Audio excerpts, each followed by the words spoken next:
Good evening, everyone. Welcome to the official YouTube channel of Office of Adda 24/7. So, first of all, let me know how are you all, and also let me know is audio video both are okay. Are we good to go?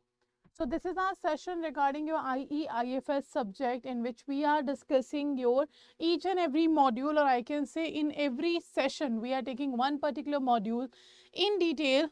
Not in each and every session, but yes, I can say in each and every session, particular modules unit we are taking in one particular day that we are discussing for IFS subject. So today if I talk about IFS, as I have told you earlier also, Indian economy and Indian financial system, we have 45 units in 4 modules, okay, and the module A we have started on 4th of December. On module A we have completed your 16 classes. So 1 to 16th number class is all about your module A, in which from 1st to 11 module we have discussed about your module wise topics. Like in each session we have taken one particular unit of module A. So from 1 to 11 we have, from 1 to 11 class number, we have done the basic questions of each day. We had one unit. That what we have done for 11 days, because as you know in your module A we have 11 units, right? And then from class number 12 to class number 16 we have done some advanced questions of all the units of your module A, okay?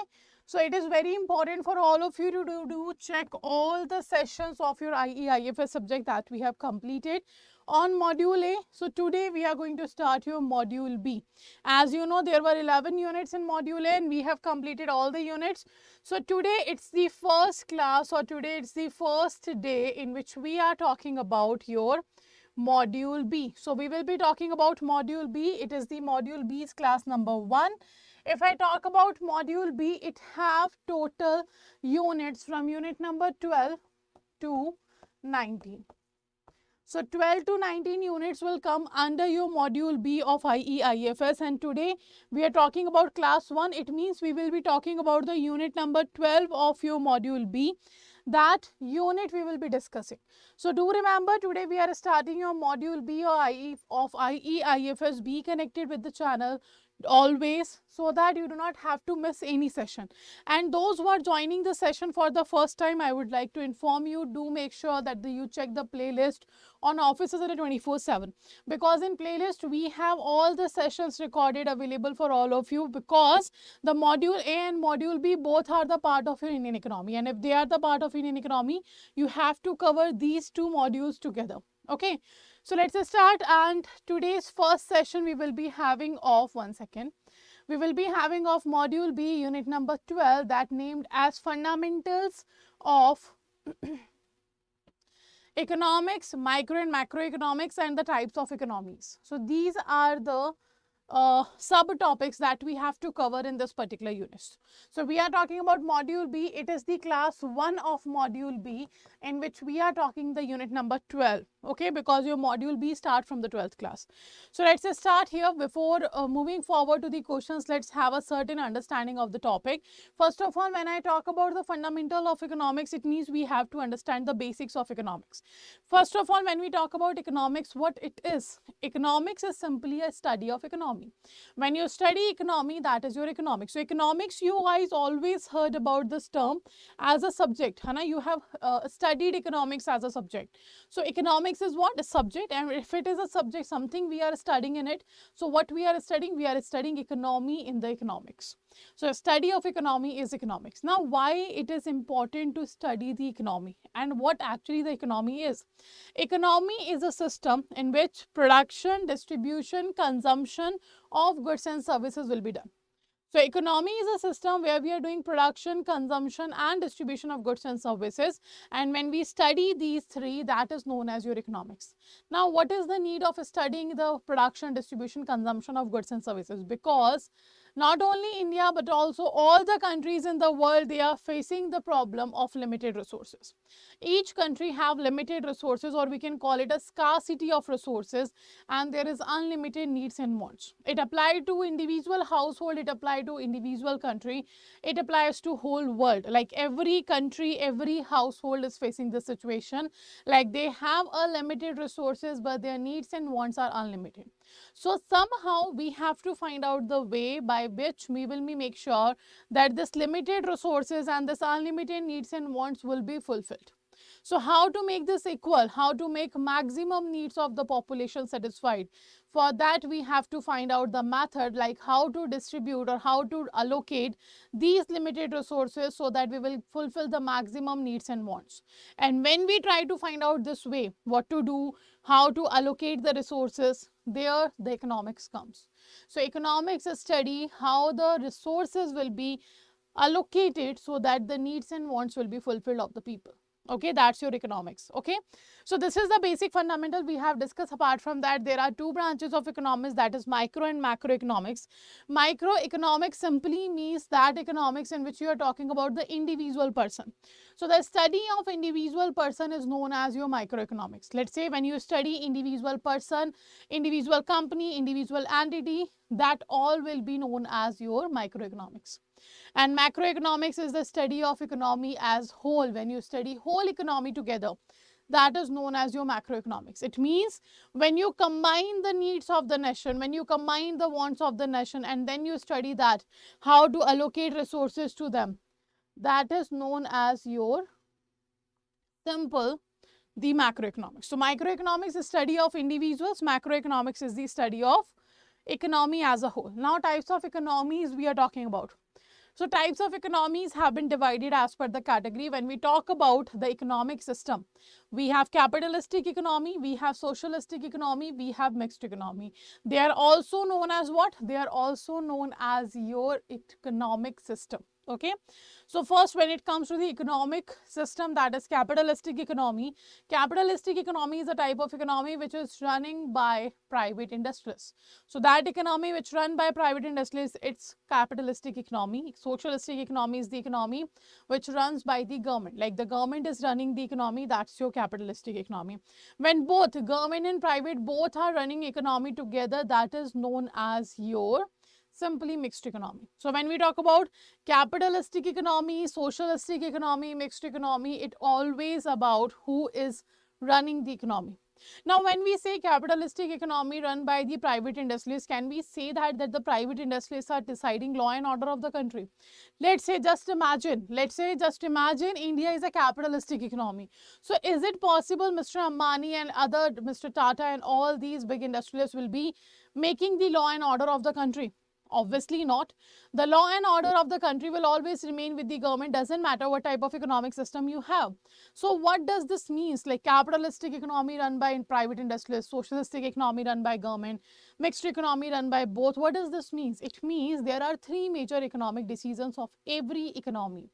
That is what to produce, how to produce, and for whom to produce. When these three major decisions will be taken by whom? By your private industrialists, it will be known as capitalistic. When these three major decisions are taken by government, that is known as your simple socialistic economy. And when these three decisions have been taken by both government and private, that's your mixed economy. Okay, so this is how the capitalistic economy, socialistic economy, and mixed economy we can study. Achha, apart from that, we have economies type on the basis of relation with the rest of the world, like open economy and closed economy. Open economy is a type of economy where there is no restrictions on the export import of goods and services, and closed economy where there is restrictions on goods and services, right? Now let's move forward, and now we will be going through the questions, so you have to answer options which according to you is correct about the question. Okay, and if you have doubt in any question, you can ask here. I will be checking your comments in the live session and will answer your query here. Okay, so the first question is asking about find the correct match, and the question is about the definition. So the economics definition have been given by four major economists. How many major economists? Four major economists have given us the definition of economics. Mr. Adam Smith, Mr. Alfred Marshall, then Mr. Leonin Robbins, and Mr. Paul Samuelson. These are the 4 economists. They have given us the definition of economics. As we know, every economist study the economy on the basis of their own capabilities, their own understanding, their own experiment, their own inspection, everything. So accordingly, we have got 4 definitions here. Okay, out of that you can see options are giving to you. Now you have to find the right match. First is saying science of material wealth being given by Mr. Adam Smith. Achha, okay. Mr. Adam Smith is known as the father of economics. Mr. Adam Smith known as the father of microeconomics. Mr. Adam Smith also known as father of capitalism. Okay. Now the second is saying science of wealth by Mr. ACPQ. Economics is the science which study human behavior as a relation between ends and means. Ends and scale means which have alternative uses, Mr. Robbins, and none of the above. So Mr. Adam Smith have given us the wealth definition. Mr. Adam Smith have given us what definition? The wealth definition. And when it comes to the wealth definition, it's not the B option correct. The study of wealth was given by Mr. Adam Smith. Not the first one is correct. Second one is also not correct, because the science of material well-being, the well-being definition, or you can see the welfare definition, it have been given by Mr. Alfred Marshall. So first and second both are wrong, but third is correct. Mr. Robbins has actually given us the scarcity definition. One second. He has given us the scarcity definition. Scarcity means limited. Okay. So the scarcity definition have been given by Mr. Adam Smith, and both have given the right answer, Dinesh sir and Sheshwar. Correct right answer will be C option. So rest people also have to participate in the session and let me know the options, na? Correct option. So right answer is C. Next question, we have a study of how increase in the tax rates will affect the national poverty is an example of. Which of the following is correct? You have to answer, like if you increase the tax rates, it will affect the national poverty is the example of what type of economics? Is it a normative economics, macroeconomics, descriptive economics, or microeconomics? A, B, C or D, which of the following is correct? So when it comes to how this happens, let's see, if government have raised the taxes in the country, the personal disposable income of people will reduce, and so does the poverty will increase. And this happens actually. How it happens? Let's say for example, in one financial year, I am earning 10 lakh rupees. So am I capable of spending whole 10 lakh rupees in 1 year? Is it possible? So you will say, no, it's not possible. If you are earning 10 lakh rupees in a year, you have certain liability towards government. You have to pay the taxes. So it's very obvious, if I am earning 10 lakh rupees in a year, I cannot spend the whole amount of money in a year. So first I have to give taxes to the government of India. So let's say the tax amount for 10 lakh rupee annual income is 2 lakh rupees. So I have given 2 lakh rupees as a tax to the government. Now I have remained with 8 lakh rupees. Now that 8 lakh is my own money. There is no liability on anyone. So I can spend that money, I can save that money, I can invest that money, whatever I want, I can do that. So that is known as your personal disposable income when you subtract the direct taxes from your personal income. So personal income minus direct taxes is your personal disposable income. Clear? And it gives you the personal disposable income. If taxes increases, your personal disposable income will decrease, and that's very obvious that the poverty will increase. And when the poverty is increasing, obviously it's a macroeconomics now, because you are not talking about individual person. It's not like because of the taxes rise, only one person will become poor. No, it is about national poverty. That's why the right answer will be B. I hope it's clear. I hope the concept is clear. So right answer will be your B, that is macroeconomics. Okay, next question. Economic goods are considered scarce resources because they, which of the following? So when we talk about economic goods, you can call it economic goods and services, that the national production of your country. They are considered scarce, they are considered limited. Why they have been considered limited? Because very obvious, we are not able to fulfill the needs now that is coming from the country. That's why you call them the scarce resources. So first is saying, because they are limited to man-made goods, because they cannot be increased in quantity, because do not exist in adequate quantity to satisfy social requirement. Fourth, because they are of primary importance in satisfying social requirement. So what do you think, which of the following is here the correct explanation of scarce resources? The correct explanation is your C, that it do not exist in the adequate quantity to satisfy the social requirement, to satisfy the social need of the country. So the right answer will be your C option. Okay, next question. Which of the following indicates micro approach? So micro, I have told you, microeconomics means, or micro approach means when you are studying the individual person, when you are focusing on the individual person's needs, that is microeconomics. So first is saying poverty level, unemployment, total savings in India, lockout in a factory. Out of these four, which of the following is a micro approach? A, B, C or D? Out of these, which of the following is a micro approach? Let me know.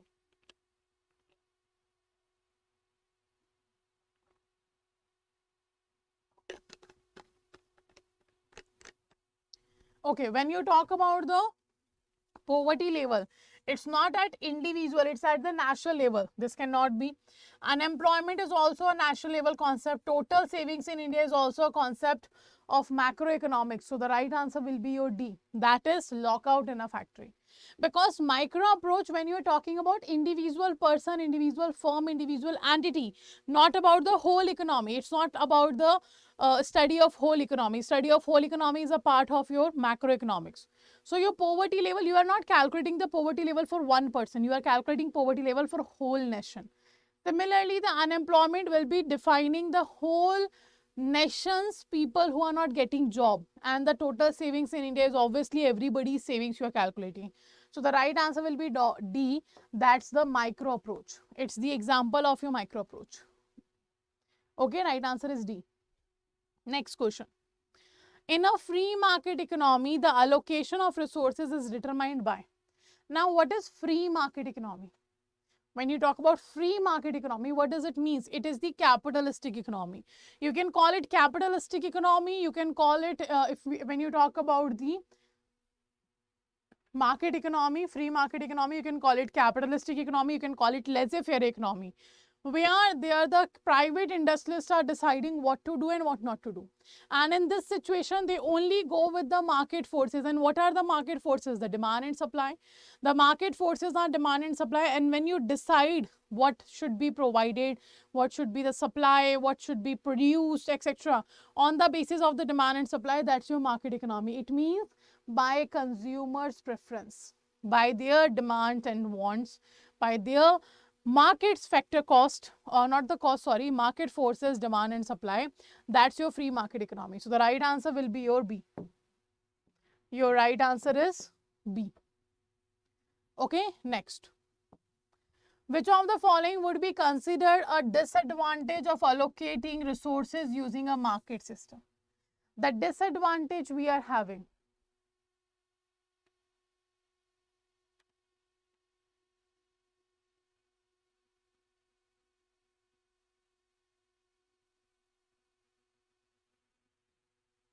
So which of the following would be considered a disadvantage of allocating resources using your market system is: first, significant unemployment may occur, profits will tend to be low, it cannot prevent the wastage of scarce economic resources, income will tend to be unequal distributed. And the disadvantage is your D. Like the income you are having, it will be unevenly distributed. And that's, we already know, India is the most unequal country. And when you have scarce resources, so you will have a market system. So people who have more money, they will be having more demand. And accordingly, in the market system, you will allocate the resources to them. And what happened? Obviously, unevenly distributed income will be there. So right answer will be your D option. Okay, right answer is D. Next question. Which of the following does not suggest a macro approach for India? Which of the following does not suggest a macro approach for India? First is saying finding the causes of failure of Fox and Company. Second, identifying the cause of inflation in India. Analysis the causes of failure of industry in providing large scale employment. Determining the GDP of India. Now you have to find out not a macro approach for India. Not a macro approach for India. A, B, C or D, which of the following will be correct? Not a macro approach. Macro approach means the study of whole economy. When you are studying whole economy together, that's your macro approach. So what do you think? Which of the following is not a macro approach? GDP of country will be calculating the growth of each and every person of the country. You are analyzing the large scale employment at the national level, it will be seen. Inflation causes will be at the national level, but not at the finding the causes of failure of Fox and Company. Because this is the one individual unit, no? This is the study of micro approach. So the right answer will be A, that why this particular company went to the loss. Clear? Okay. Now next question we have, what implication does resource scarcity has for satisfaction of wants? Out of this, what implications does your resources scarcity has for the satisfaction of wants? First, not all wants can be satisfied. Second, we will never be faced with the need to make choices. Third, the discovery of new natural resources is necessary to increase our ability to satisfy wants. And fourth, we must develop ways to decrease our individual wants. So question is asking, what implication does resource scarcity has for the satisfaction of wants? A, B, C or D? So implications when you face it simply now that not all the wants can be satisfied. That's the implication that is giving us. So right answer will be your A, not all the wants can be satisfied. Because you have what? You have resources scarcity. You have limited resources, so you won't be capable of fulfilling the whole need. Okay, next. The central problem in economics is,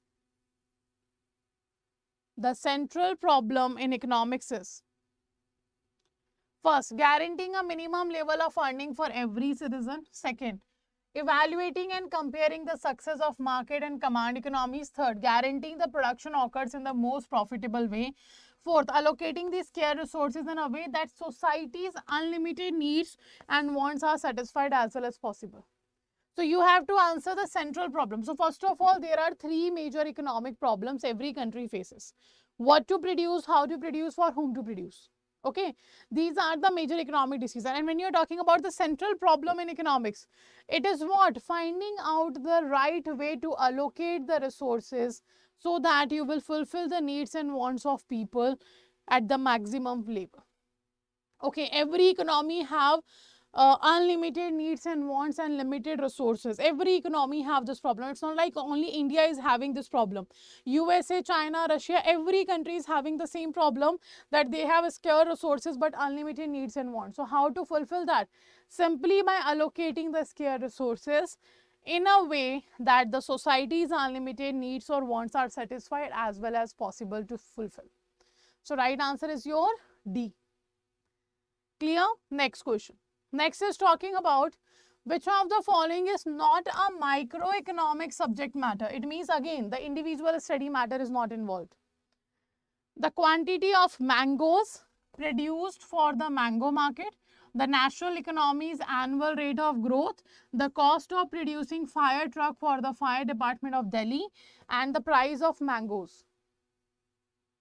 So what do you think? Which of the following is not a microeconomic subject matter? Like it's not the study of individuals. So I guess it's very simple. In the first, third and fourth, we are talking about the individual market. But when it comes to your B option, it is talking about national economy's annual growth rate. That's the macro study, not a micro study. So your right answer will be B option, that the national economy's annual growth rate of growth. Right answer is B. Okay. So this was the detail we have discussed about all the questions we have for today. So before moving forward, let me know how many answers you guys have given correct in this particular session.